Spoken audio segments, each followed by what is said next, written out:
कल 11 से 12 बजे के दरमियान कमरा अदालत खचाखच भरा हुआ था।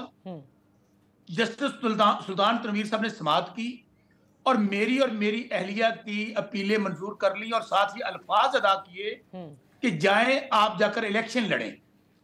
उसके बाद और उसमें 100-150 वकला मौजूद थे कमरा अदालत के अंदर। ठीक है। आज जब और वो खबर जो थी तमाम नेशनल मीडिया पे जिस तरह बाकी हमारे दोस्तों की एक्सेप्ट हुई, वो खबर चली। आज जब हम ऑर्डर की नकल लेने गए हैं, मेरे फैमिली के लोग और मेरे जो दोस्त अहबाब थे और वकला, तो ये कहा गया जस्टिस सुल्तान तनवीर साहब की तरफ से कि वो तो आपकी अपीलें खारिज हो गई हैं, जो कल ओपन कोर्ट में मंजूर हो गई थी और ओपन कोर्ट में फैसला सुना दिया गया था। मुझे बताइए कि रातों रात क्या हो गया जज साहब को कि ओपन कोर्ट में जो जस्टिस सुल्तान तनवीर साहब ने फैसला सुनाया है कि वो रातों रात तब्दील हो गया और सुबह मेरे कागज खारिज हो गए।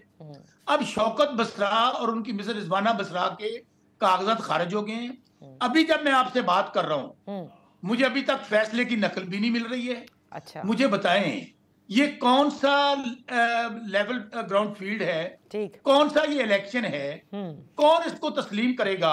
102 लोग पकड़े हुए हैं। क्या शौकत बसरा भी नौमरी में मुलव्वस है? क्या पूरा पाकिस्तान जो लोग इलेक्शन लड़ रहे हैं या हमारे वर्कर्स हैं या हमारे लीडर्स हैं, क्या वो भी 102 में शामिल हैं? उनका तो कहीं नाम शामिल नहीं है। इसके बाद फिर क्या रह जाता है? क्या इसको फर्दर आप अपील में लेकर जाएंगे?